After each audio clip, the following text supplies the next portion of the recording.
like to say thank you to everyone for being here and still being alert. I'm up here so I can look at all of you, and you all actually look quite alert. So I think that's great, and part of that is kudos to Peter, who had the Herculean task of trying to summarize the whole realm of civil resistance in 14 minutes and 20 seconds or something like that.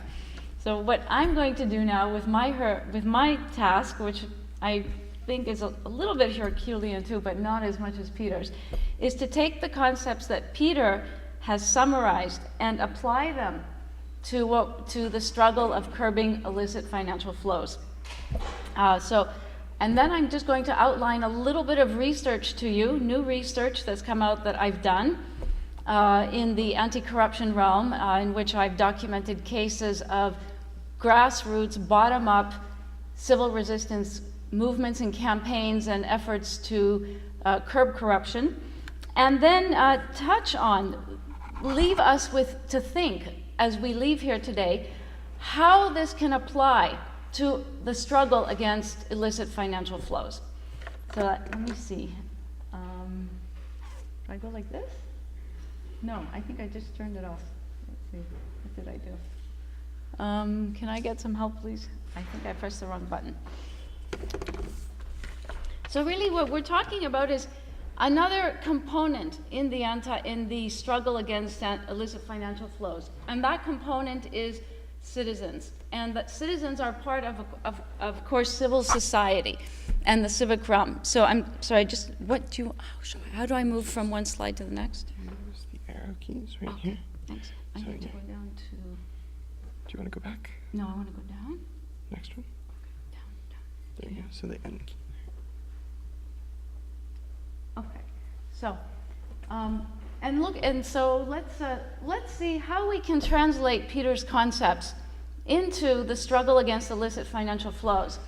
This is very interesting. I was looking to see if I could find any examples in which citizens mobilized, engaging, wielding people power to somehow pressure power holders to take measures that would in some way curb illicit financial flows. And I found this very interesting report on avaz.org. Does everyone know what avaz.org is? No? This is a global digital resistance movement, and it basically harnesses citizens. You could call it a civil resistance movement, but it operates generally in the digital realm to pressure power holders on all kinds of different injustices. And so and some of you referred to this meeting earlier today. I don't know if all of you would agree with avaz.org's characterization, but let's look at what they say, because it's very interesting. They talk about greedy companies and wealthy individuals using tricky schemes to hide away an estimated $1 trillion. And this deprives governments of tax. They need to fix our services and countries. What they're doing there is they're moving from an abstract issue, illicit financial flows, tax justice, and they are taking that and making it relevant, making it resonant to everyday people so that they see the link between that issue and what it means for them. That is part of a unifying vision and setting goals around which people would mobilize. So it's part of building unity, which Peter discussed. Then they talk about how they built a massive petition and they linked up with famous personalities around the world and various civil society and organizations like Save the Children and Action Aid. And they had targets. What was their target? Their first target, David Cameron, the G8 summit chair. So again, what they did there was that they were building unity of people and goals. They identified targets, which Peter discussed quickly in his presentation. He couldn't go into depth about it. What else does it say here? They had a letter signed by 21,000 business representatives. That's really interesting. So they again built unity. They looked at different sectors of society across the world and tried to harness their voices through a nonviolent tactic, a petition. And then they said, And so they showed that they were pro-business and pro-citizen, a very interesting combination. And what did they want to do? They wanted to shift the positions of Germany and Canada. So here we go to what Peter talked about. This is winning power holders over and shifting loyalties. That's a term he used. And producing defections from the status quo. What defections did they produce? Germany and Canada. They shifted their positions. Those were the defections. And then what was their interim victory? They did not say that they did everything and now there would no longer be illicit financial flows. They identified a victory, an interim step in the ongoing process of trying to curb illicit financial flows. So here we go as something that really reflects what is civil resistance, and it has to do with illicit financial flows. The research project that I did, and I'm not going to go into much details, but basically I found 30 nonviolent movements, campaigns, and organized grassroots efforts, of which 14 cases I documented in depth, involving millions of people around the world in those countries, all of which they, in some form or another, were curbing corruption. This was linked to poverty, this was linked to development, and this was linked to impunity and accountability of power holders. I won't go into the different cases, I would love to, but maybe if I have 1 or 2 minutes before the end, I'll just mention a couple. What does civil resistance look like when people are fighting corruption? Some of the tactics are similar to those described by Peter, but others are different. And probably you're familiar with them, but you may have never thought of them as nonviolent tactics. For example, monitoring power holders, monitoring officials, monitoring budgets and spending, monitoring development projects.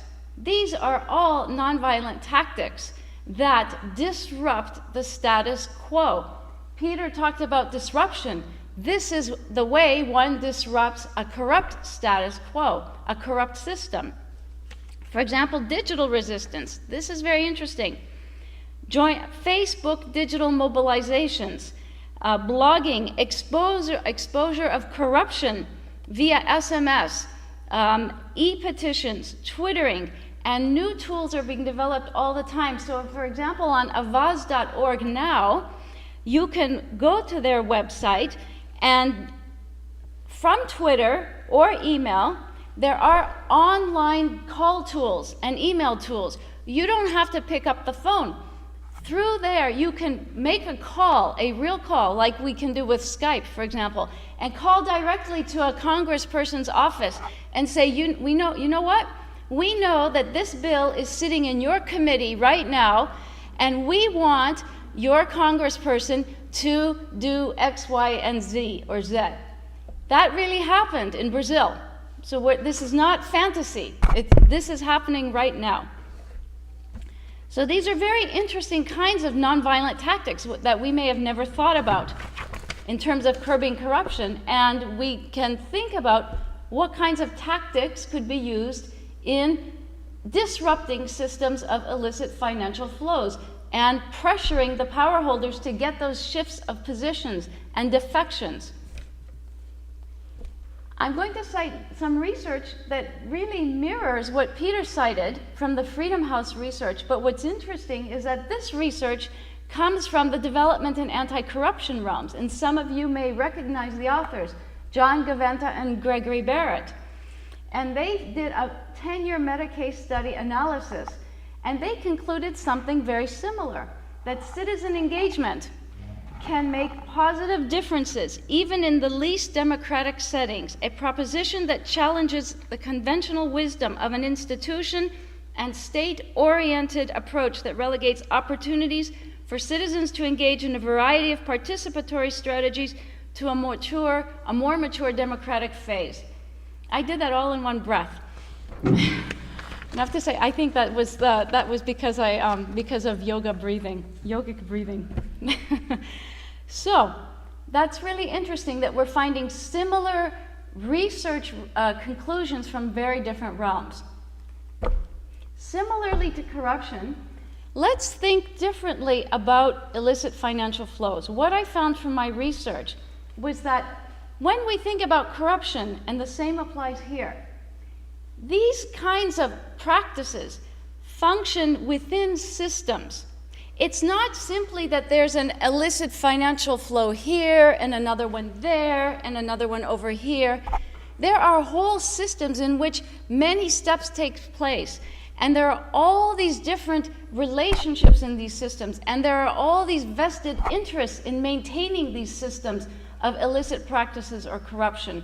So when we are trying to fight this, we can think about how do we disrupt this system, and how do we empower people within the system who are not happy with this, but feel alone and don't feel that they on their own can do something about it.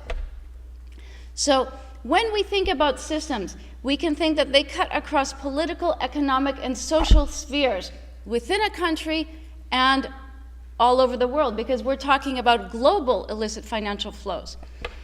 And that these can involve legal and illegal activities. So illicit financial flows, as some of the other speakers mentioned, actually involve a lot of legal activities at this point in time.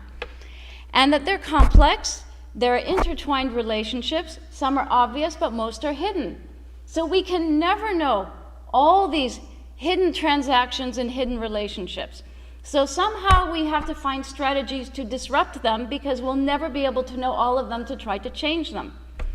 And as I mentioned, there are established vested interests that are reaping benefits within governments, within the financial sector, within the private sector, within even other sectors. And they don't want it to change. So they will do whatever they can to thwart efforts to change this system of illicit financial flows. So then, how can civil resistance play a role in this? I've been hinting at this as I've been going along. But what are the dynamics? If I can take what Peter said and just translate it or apply it to illicit financial flows, we can think that there are two dynamics: the dynamic of disruption and the dynamic of engagement. So with disruption, you are disrupting activities, practices, dishonest relationships, and the overall status of quo within the systems of corruption and illicit financial flows. So you're interrupting the business as usual. With engagement, you're doing something very different. You are winning people over to your struggle. You are shifting the loyalties, the term that Peter used. You are producing defections, another term that he used. And you are doing this from the public, from governments, from the financial sector, from multilateral institutions and international groupings. So, and why is that the case? Because not everyone is equally loyal. Not everyone is corruptible, and not everyone is wedded to this system of illicit financial flows. There are many people who want to change it. The Vice President of Guatemala was the champion of fighting corruption and illicit financial flows in his country, for example. So you have leaders who are not wedded to the status quo. And of course, he mentioned that he was constantly faced with obstacles by people within his own administration, people from the Congress. But he himself wanted to change it, and he found other champions within the government who wanted to change things, even though the system was corrupt. So there is a strategic dimension to this. Civil resistance, people power, organized citizens bring something to this struggle that is different from the other kinds of efforts that are important that people have talked about today. They bring extra institutional pressure coming from outside the institutions, the governments, the multilateral bodies. And they bring that pressure to push for change when state and non-state power holders can be indifferent to civic demands, for example, and we've heard a lot about that today. A lot of institutions and power holders are indifferent to this. You all have really good solutions, but sometimes they fall on deaf ears. So this extra institutional pressure is something that can be brought to start pressuring those to listen. It can be when power holders are beholden to special interests. So that was talked about this morning, for example, in terms of policy capture, the influence of lobbying on policies and on policymakers. It can be when there are corrupt and unaccountable, let's see, I covered that up by accident with my nice photos, corrupt and unaccountable power holders themselves that have entrenched vested interests. And it can also be something different, that extra institutional pressure can bring something to the struggle when institutional channels are blocked or ineffective. So many of you have been talking about institutional channels, and I think there was indirectly discussion about how these can be blocked or not effective. So extra institutional pressure that comes from citizens can be one way in which that can be impacted. One more slide and then I'm done. I think I will be within my 15 minutes. So when you think about it, and this is the beauty of civil resistance, is that top-down and bottom-up approaches are complementary. They're not mutually exclusive. This is not a debate about what's better. It's actually an inquiry into how these things are complementary and synergistic. So people power movements and campaigns can, first of all, empower and protect honest individuals and integrity champions who are pursuing accountability, reform, and change from within the system. That's very, very important because they are facing all these vested interests that are trying to block them. And they are alone in a way. They are outnumbered.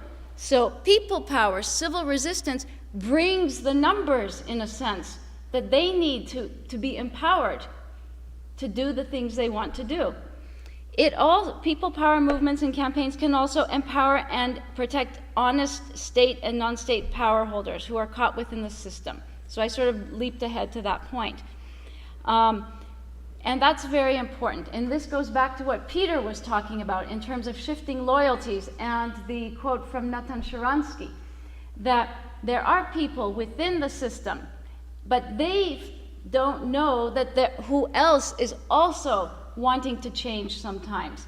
So it's civil resistance that can help empower these various people to be identified and to work together, or to together start to oppose the corrupt system from the inside. Moreover, these movements and campaigns can disrupt vertical and horizontal forms of corruption. And of course, I think most of you would know that vertical forms of corruption are within an institution or an entity, and horizontal forms of corruption cut across institutions, entities, and spheres within society or even countries. They also create political will. There was discussion today about the need for political will. Where does political will come from? Sometimes it comes from enlightened leaders, like the former vice president of Guatemala. But other times, where is it going to come from? Sometimes that pressure comes from the citizenry in an organized fashion. They are the ones who can create the political will to enact the policies, laws, and mechanisms that could curb illicit financial flows, or implement them. So they may exist on the books, but they need to be implemented. Finally, and this is very important too, these kinds of campaigns and movements in the anti-corruption realm have been found to contribute to changing behaviors, practices, and general norms in society regarding corruption. And I think potentially that dynamic could also apply to changing behaviors, practices, and general norms in curbing illicit financial flows. So thank you very much, and I'm glad that you're still here, and if you have questions and you're not too tired, we're happy to stay and discuss things with you.